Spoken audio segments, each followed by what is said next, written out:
Hello everyone, welcome back to the Pluto STEM. This is Mohit Prajapati. I am physics faculty. So today we will discuss the class 12th physics chapter 1 electrostatics.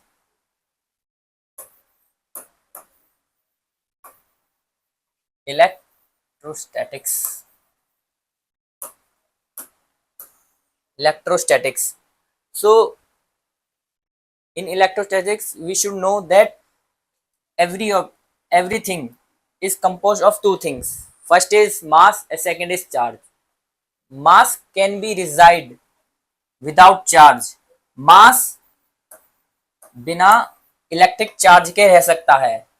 The important thing is that but the charge can not be reside without charge. Sorry, charge can not reside with mass. Mass अगर electric charge है तो there has to be an mass. So अब ये charge है क्या? Charge, electric charge दो तरीके के होते हैं. एक होता है पॉजिटिव चार्ज, एक होता है नेगेटिव चार्ज. पॉजिटिव चार्ज जो प्रोटॉन के पास होता है, इलेक्ट्रिक चार्ज जो, नेगेटिव चार्ज जो इलेक्ट्रॉन के पास होता है. तो ये आया कहां से? एक बार क्या हुआ, एक साइंटिस्ट थे, उन्होंने कुछ चार्ज पार्टिकल लिए. उन्होंने ऑब्जर्व किया कि ये जो चार्ज पार्टिकल है ये आपस में एक दूसरे से दूर भाग रहे हैं.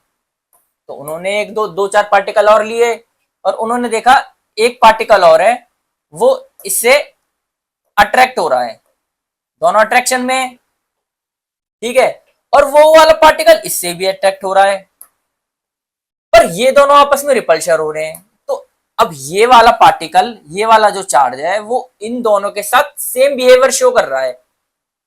तो ये दोनों सेम टाइप के चार्ज हुए, क्योंकि सेम टाइम के चार्जेस हैं तभी तो ये इससे रिपेल कर, दोनों को अट्रैक्ट कर रहा है. तो इन दोनों का कैरेक्टरिस्टिक्स सेम होगा. अब भले ही वो पॉजिटिव हो या भले ही वो नेगेटिव हो, कुछ भी हो, अब पर अगर ये पॉजिटिव है तो ये नेगेटिव होगा, क्योंकि ये दोनों तो सेम है पर ये दोनों डिफरेंट हैं. तो यहीं से जो एक साइंटिस्ट थे उन्होंने चार्ज के बारे में बताया कि there are two type of charges, one is positive, one is negative. तो जब उन्होंने ये थ्योरी दी कि जो पॉजिटिव चार्ज होते हैं, दो पॉजिटिव चार्ज आपस में रिपेल करेंगे, और जो दो नेगेटिव चार्ज है वो भी आपस में रिपेल करेंगे, पर जो पॉजिटिव और नेगेटिव है वो आपस में अट्रैक्शन शो करेंगे. This is the basic not this is the basic point. अब बात आते हैं फंडामेंटल चार्जेस पे.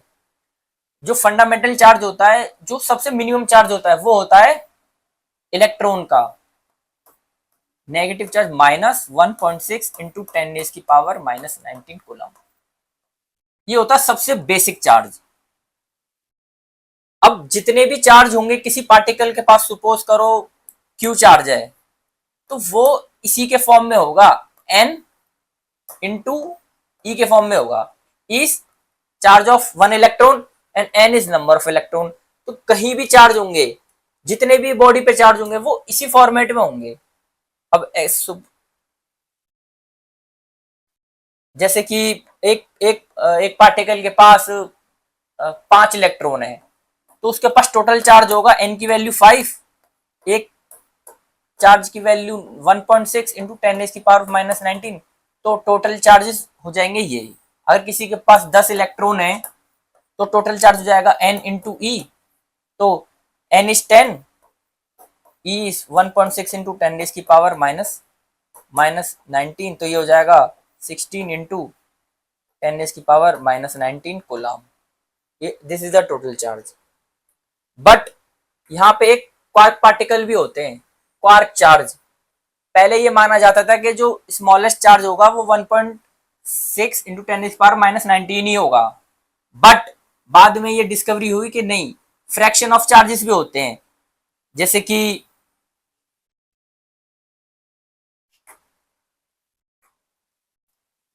सपोज करो एक चार्ज है, इलेक्ट्रॉन के चार्ज का 1/3 ये चार्ज भी पॉसिबल है, जो कि होगा 1.6 इंटू 10⁻⁻19/3। चार्ज ये एक चार्ज ये भी हो सकता है 2e/3 2/3 इंटू 1.6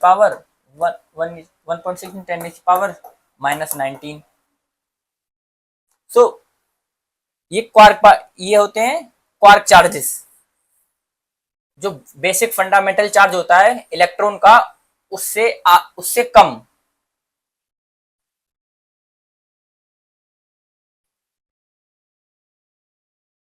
सो एक एग्जांपल लेते हैं। और हाँ, एक बात और, जब इलेक्ट्रॉन एक body, this is a body A, जब इलेक्ट्रॉन एक बॉडी से दूसरी बॉडी में ट्रांसफर होता है, तो अब सपोज करो यहां है 10 प्रोटॉन और यहां पर है 10 इलेक्ट्रॉन, और यहां पर भी है 10 प्रोटॉन, यहां पर है 10 इलेक्ट्रॉन। देखो प्रोटॉन कभी ट्रांसफर नहीं होता, प्रोटॉन न्यूक्लियस के अंदर टाइटली बाइंड हुआ होता है। यहाँ पे भी न्यूक्लियस होगा, उसके अंदर प्रोटॉन होगा, जो भी मूवमेंट होगी वो इलेक्ट्रॉन की होगी। अब मैं ये कह सकता हूं, जब भी चार्ज की हम पढ़ाई करते हैं, चार्ज की जैसे करंट इलेक्ट्रिसिटी की बात करते हैं, वहां पे जो फ्लो होता है वो प्रोटॉन का नहीं होता कभी भी, वो होता है इलेक्ट्रॉन का। तो इलेक्ट्रॉन अगर मूव करे, तो अगर मान लो यहां से 2 इलेक्ट्रॉन मूव कर गए, 2 इलेक्ट्रॉन यहां से मूव कर गए, और 2 इलेक्ट्रॉन मूव करने के बाद ये यहाँ पे 2 इलेक्ट्रॉन आ गए, तो यहाँ टोटल इलेक्ट्रॉन कितने बचे? टोटल इलेक्ट्रॉन बचे यहाँ 8। अच्छा, अब पहले क्या थे, प्रोटॉन के पास जो चार्ज होता है वही इलेक्ट्रॉन के पास होता है, तो जो प्रोटॉन और इलेक्ट्रॉन का चार्ज कैंसिल हो गए, ये हो गए न्यूट्रल। अब क्या हुआ, यहाँ 10 प्रोटॉन है और 8 इलेक्ट्रॉन है, तो यहाँ पे +2 चार्ज एक्स्ट्रा हो गया, इलेक्ट्रॉन गया। अब पलरा किसका भारी है? पॉजिटिव चार्ज का। पॉजिटिव चार्ज का पलरा भारी है, तो मतलब यहाँ पॉजिटिव चार्ज का पलरा भारी, तो पॉजिटिव चार्ज ज्यादा होगा यहाँ। अब यहाँ इलेक्ट्रॉन आए, यहाँ कितने इलेक्ट्रॉन आ गए? अब 2 और आ गए, तो पहले 10 थे, तो अब यहाँ 12 इलेक्ट्रॉन हो गए। पहले यहाँ का न्यूट्रलिटी थी 0 चार्ज, क्योंकि 10 पॉजिटिव इसका 10 नेगेटिव इसका, कैंसिल आउट हो गया 0। अब 2 एक्स्ट्रा आ गए, तो यहाँ पे +2 इलेक्ट्रॉन एक्स्ट्रा बढ़ गए। अब यहाँ पे चार्ज बढ़ गया है, चार्ज बढ़ा है किसका? इलेक्ट्रॉन की वजह से, और इलेक्ट्रॉन का चार्ज क्या है? नेगेटिव, तो इस पूरी बॉडी पे -2e आ जाएगा, क्योंकि 2 इलेक्ट्रॉन आए थे, उन 2 इलेक्ट्रॉन की वजह से 2e जो चार्ज है वो इसका बढ़ गया। इलेक्ट्रॉन का मास भी कुछ होता है, अब मास यहां से गया तो इसका मास भी कम होगा।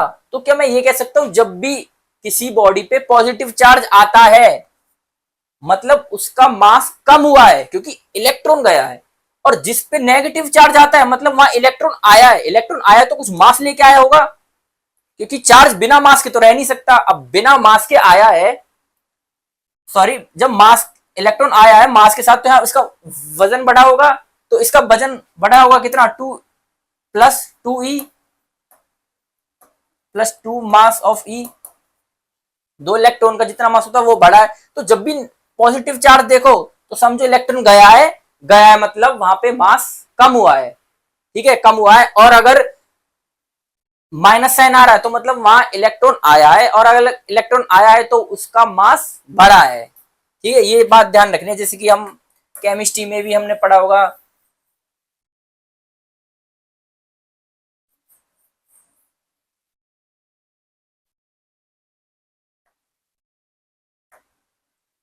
जैसे कि हमने केमिस्ट्री में पढ़ा होगा, जैसे कि हम पढ़ते हैं, जैसे कि H प्लस है, प्लस का मतलब है यहां से इलेक्ट्रॉन गया है, इलेक्ट्रॉन गया है तो इसका वजन H से कम ही होगा। अब H माइनस है, H माइनस का मतलब इलेक्ट्रॉन आया है, क्योंकि यहाँ पे इलेक्ट्रॉन आया है तो हाइड्रोजन में 1 इलेक्ट्रॉन होता है। अब यहाँ से चला गया तो यहाँ पे इलेक्ट्रॉन 0 हुआ H प्लस में, और प्रोटॉन हुआ 1। प्रोटॉन इलेक्ट्रॉन 0 है, प्रोटॉन 1 हुआ, तो प्रोटॉन की वजह से चार्ज एक्स्ट्रा दिखाएगा, तो H प्लस हुआ। अब यहाँ पे 1 इलेक्ट्रॉन होता है, 1 और आ गया, तो इलेक्ट्रॉन टोटल 2 हो गए, प्रोटॉन बस एक है, तो पलरा किसका भारी हुआ, इलेक्ट्रॉन का, क्योंकि चार्ज माइनस ज्यादा आएगा, तो ये क्या दिखा रहा है कि भाई एक चार्ज ज्यादा है, क्योंकि प्रोटॉन का तो चार्ज एक ही है और इलेक्ट्रॉन का दो हो गए, तो दो गुना चार्ज हो गया, तो इसलिए यहां नेगेटिव साइन दिखाते हैं। ठीक है, ये हो गया चार्ज के बारे में।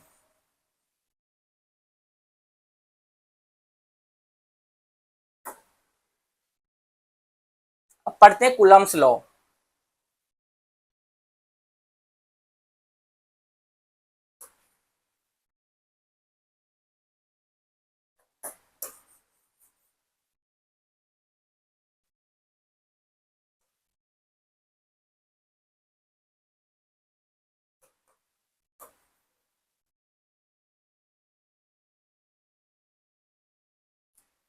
So Coulomb's law state that the force of attraction between the two point charges, दो जो पॉइंट चार्जेस होते हैं, जिसकी सपोज करो ये एक पॉइंट चार्ज है Q1 और एक पॉइंट चार्ज है ये Q2, इन दोनों के बीच का जो फोर्स होगा, अगर दोनों सेम सेम साइन है तो रिपल्शन फोर्स होगा, और अगर नेगेटिव, एक पॉजिटिव एक नेगेटिव है, तो अट्रैक्शन होगा। तो इन दोनों के बीच में जो फोर्स होगा,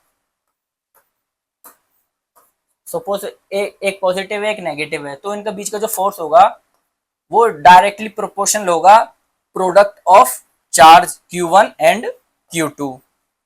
ठीक है, और इनवर्सली प्रोपोर्शनल होगा इनके बीच का डिस्टेंस का स्क्वायर। सपोज ये इन दोनों के बीच की डिस्टेंस है R।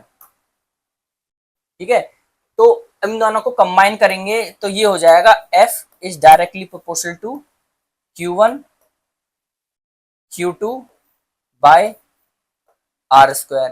प्रोपोर्शनलिटी का साइन हटेगा तो ये हो जाएगा F is equal to K Q1 Q2 by R square. अब K इज कांस्टेंट, अब K की वैल्यू जब एक्सपेरिमेंट से निकाली गई तो K की वैल्यू आई 1/4 pi epsilon naught, where epsilon naught it is the permittivity of the free space. ठीक है, और K की वैल्यू होती है 9 इंटू 10⁹9। अच्छा, अगर मैं इसकी यूनिट निकालूं तो इसकी यूनिट क्या होगी, यूनिट भी इंपॉर्टेंट है, फोर्स की यूनिट होती है न्यूटन, न्यूटन होती है, तो ये हो जाएगा न्यूटन, इधर आ गया, ये मीटर स्क्वायर ऊपर चला गया। ठीक है, और ये दोनों इसकी यूनिट है क्यू, सॉरी इसकी यूनिट है कुलम, इसकी भी कुलम, तो कुलम नीचे आएगा तो हो जाएगा कुलम -2। यूनिट भी इंपॉर्टेंट है, तो K की यूनिट होगी newton meter square coulomb -2। This is coulomb's law.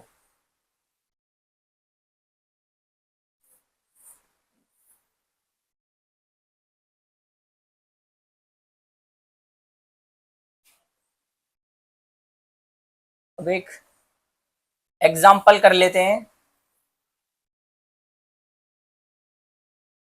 Coulombs law के ऊपर। Suppose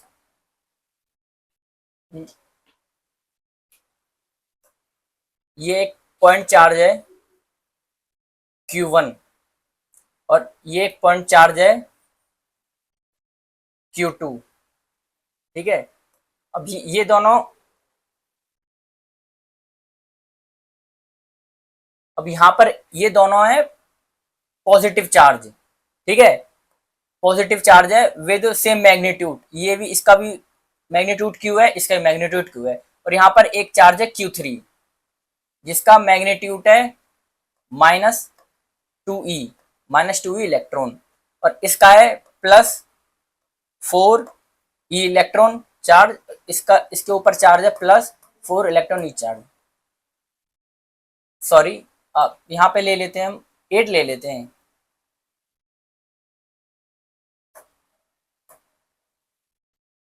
+8 electron.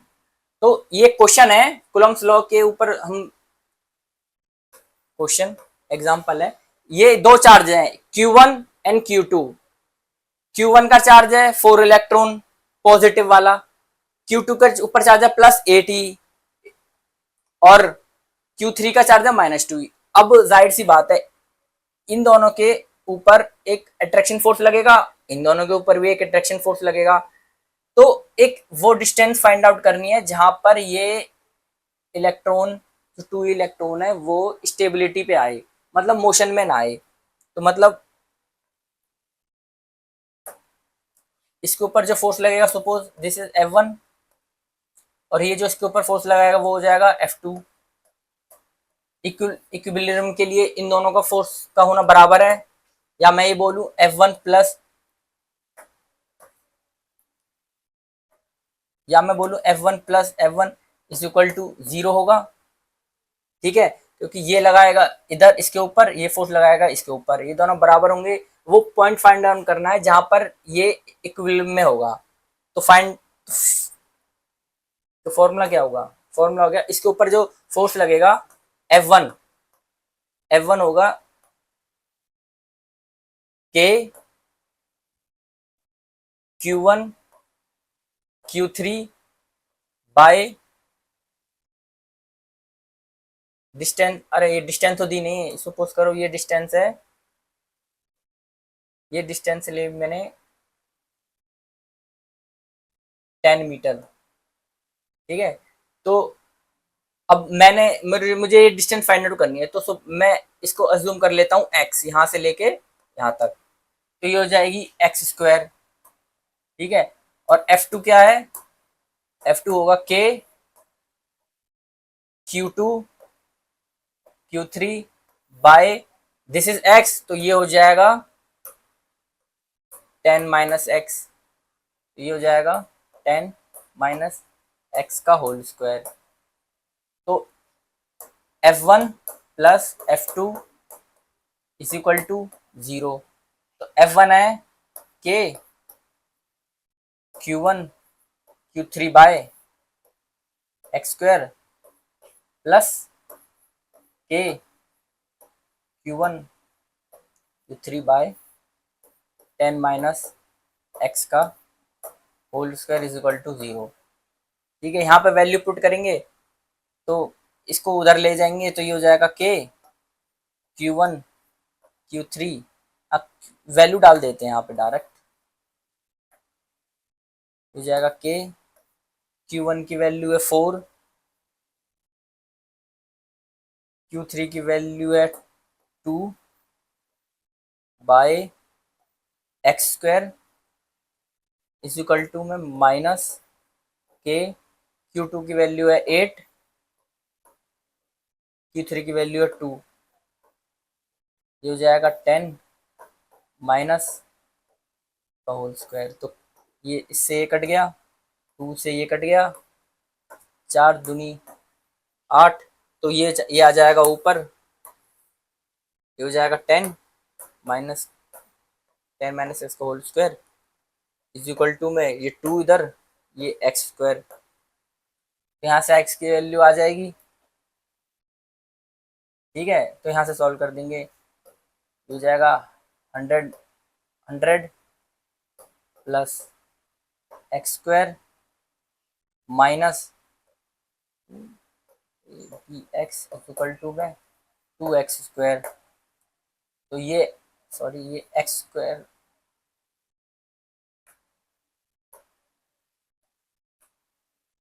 ये x², तो ये x² उधर गया, तो ये हो जाएगा x² प्लस 20x माइनस 100, 0। यहाँ से x की वैल्यू सॉल्व करेंगे तो ये वाली वैल्यू आ जाएगी। ठीक है, तो ये हो जाएगा x, दो वैल्यू आएंगी, जो एक होगी बाहर की तरफ, एक होगी अंदर की तरफ, जो पॉजिटिव वाले साइन होगा वही हमारा आंसर होगा। तो ये हो गया एक एग्जाम्पल। अब जो कुलम लॉ से जो फोर्स का फॉर्मूला आया है, ये फॉर्मूला सुपर पोजिशन फॉलो करता है, super position.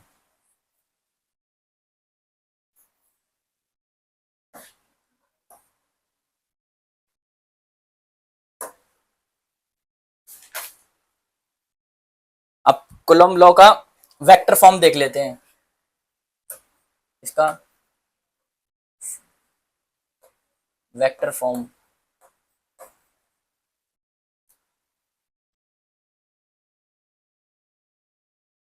suppose this is charge q1, this is charge q2, ये 0 x, ये y. Suppose this is r vector, r1 vector, this is r2 vector.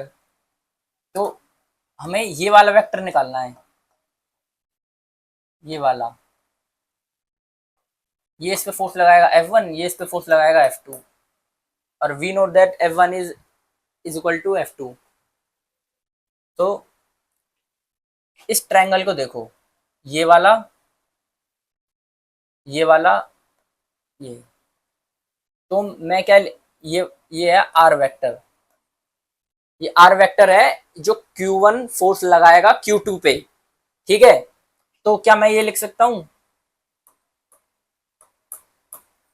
R1, sorry,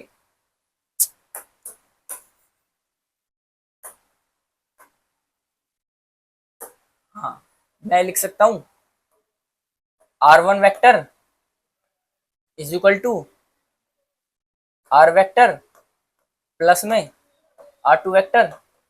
ये vector की equation है, A plus B is equal, ये होगा resultant, A vector plus B vector is equal to resistant vector. ये हमने vector में पढ़ा हुआ है. तो हमें चाहिए आर, तो आर निकल जाएगा R1 vector minus R2 vector. ये हमें यही डायरेक्शन चाहिए, क्योंकि इसी डायरेक्शन में फोर्स लगेगा लाइन ऑफ एक्शन पे, इसके बाहर तो कहीं फोर्स लगेगा नहीं. तो यही वेक्टर चाहिए था हमें. आर आ गया R1 minus R2 vector.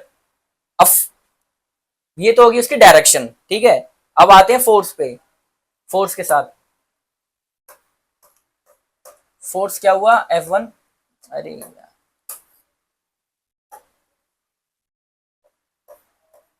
F1 force हो गया K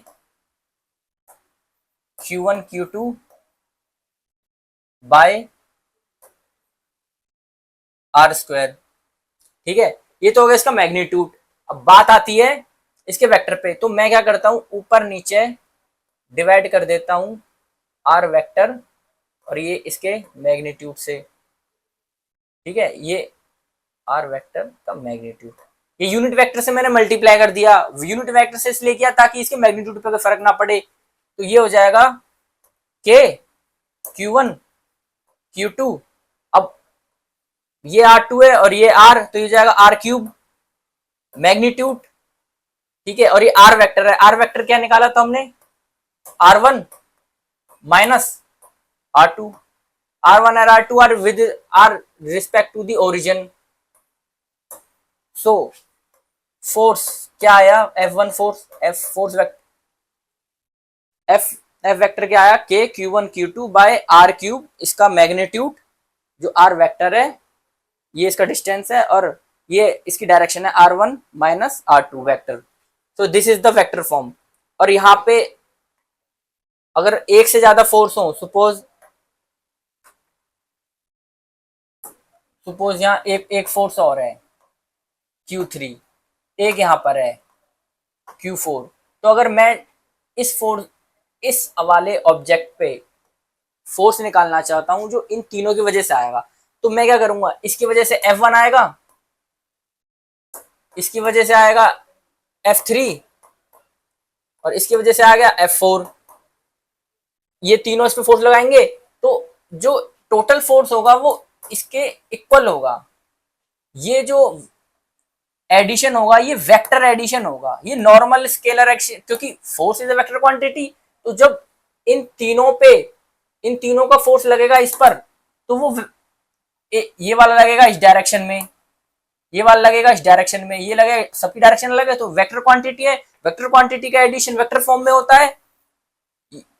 जैसे ये एक का निकला है K Q1 Q2 by R cube, R1 vector minus R2 vector, तो ऐसे इन सब का निकलेगा और उन सबको फिर ऐड कर देना है. This is vector superimposition. Superimposition क्या होता है, अलग अलग वेक्टर को अलग अलग तरीके से ट्रीट किया जाता है, बाद में सबको ऐड किया जाता है. वो होता सब सॉल्व करते हैं सबको अलग तरीके से.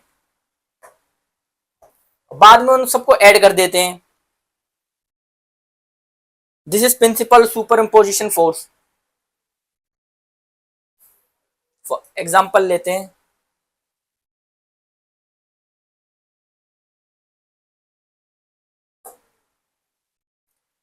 क्वेश्चन ले लेते हैं एक।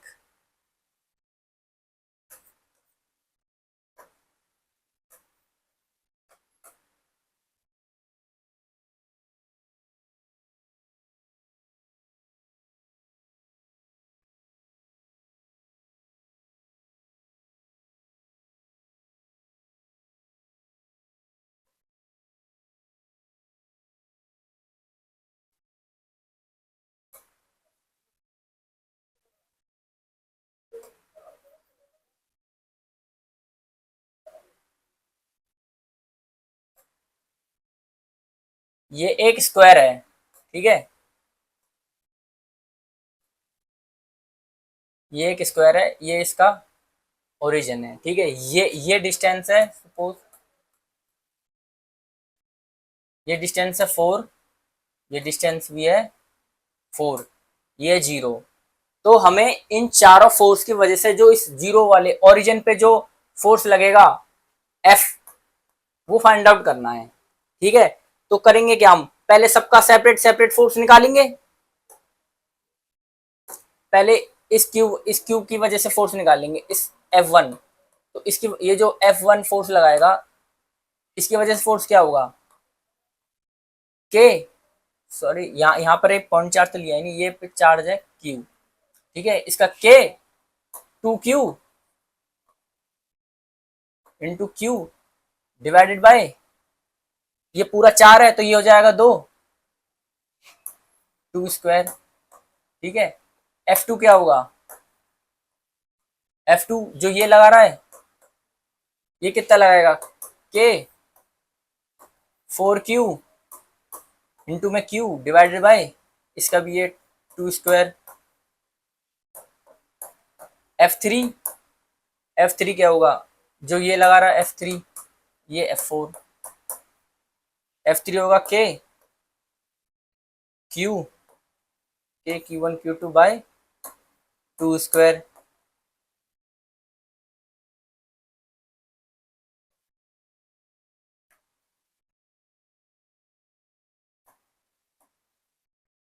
F4 होगा के Q बाय 2 स्क्वायर। अब हमने सेपरेटली सबके लिए अलग अलग से फोर्स निकाला, इसके लिए इसकी वजह से कितना लगेगा वो अलग, इसकी वजह से कितना लगेगा वो अलग, इसकी वजह से कितना लगेगा वो अलग, इसकी वजह से कितना लगेगा वो अलग, ठीक है। अब प्रिंसिपल सुपरपोजिशन क्या कहता है कि इन सबका वेक्टर फॉर्म में एडिशन करेंगे तो वो उसका रिजल्टेंट आ जाएगा यहाँ पर। तो इसका रिजल्टेंट होगा F resultant is equal to F1 plus F2 plus F3 plus F4। ये इसका और भी ऐड हो तो जितना भी सब वेक्टर फॉर्म में ऐड हो जाएंगे। ये this is principle of super imposition.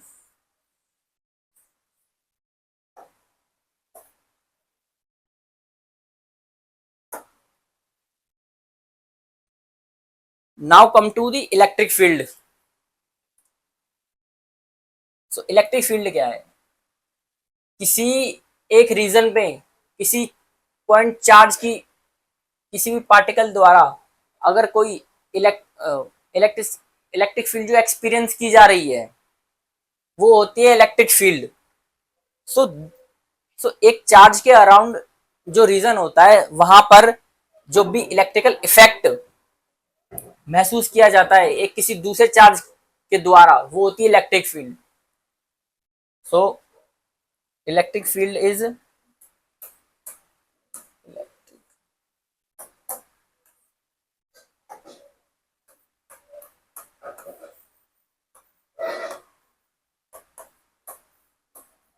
electric field. So electric field is nothing, it is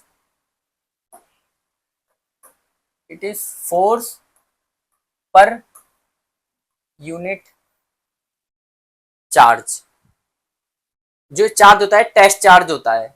electric field होती क्या है, किसी भी चार्ज पार्टिकल के अराउंड उस रीजन में जो भी इलेक्ट्रिकल इफेक्ट महसूस किया जाता है उसे इलेक्ट्रिक फील्ड कहते हैं। ठीक है। और इलेक्ट्रिक फील्ड का फॉर्मूला होता है force per unit charge.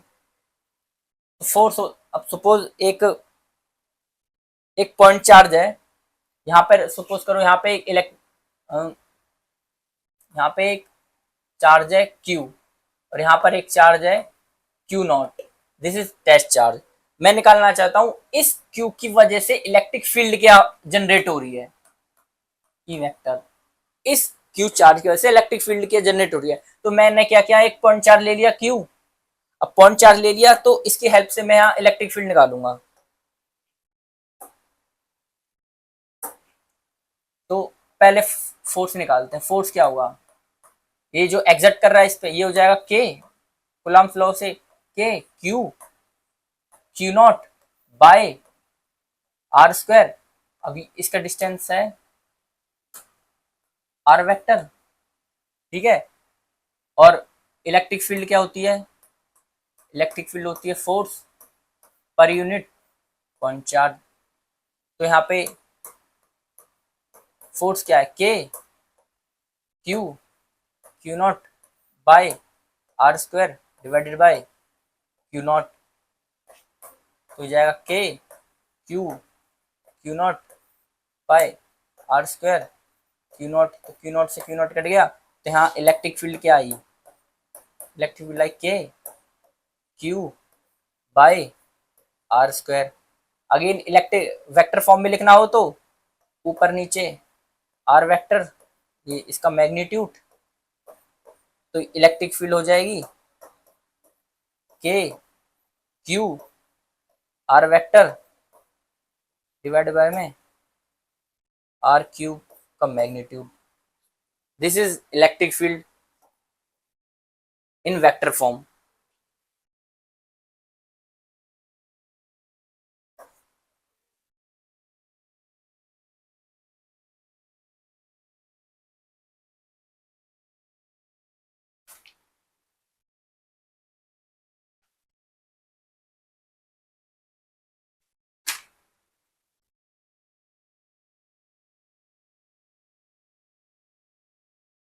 So this was the electric field due to a point charge.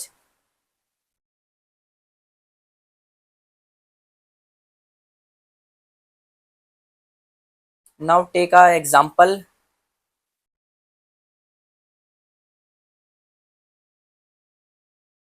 An electric field of 10 Newton.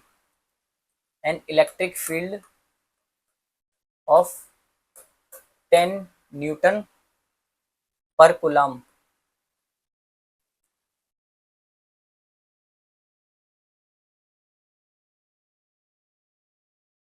So एक इलेक्ट्रिक फील्ड है, एक प्लेस में इलेक्ट्रिक फील्ड है जिसका मैग्नीट्यूड है 10 न्यूटन पर कूलम्ब। ठीक है। और एक चार्ज है +2 माइक्रो माइक्रो कूलम्ब। ठीक है। तो इसकी वजह, तो इस पे जो फोर्स लगेगा हमें वो फाइंड आउट करना है।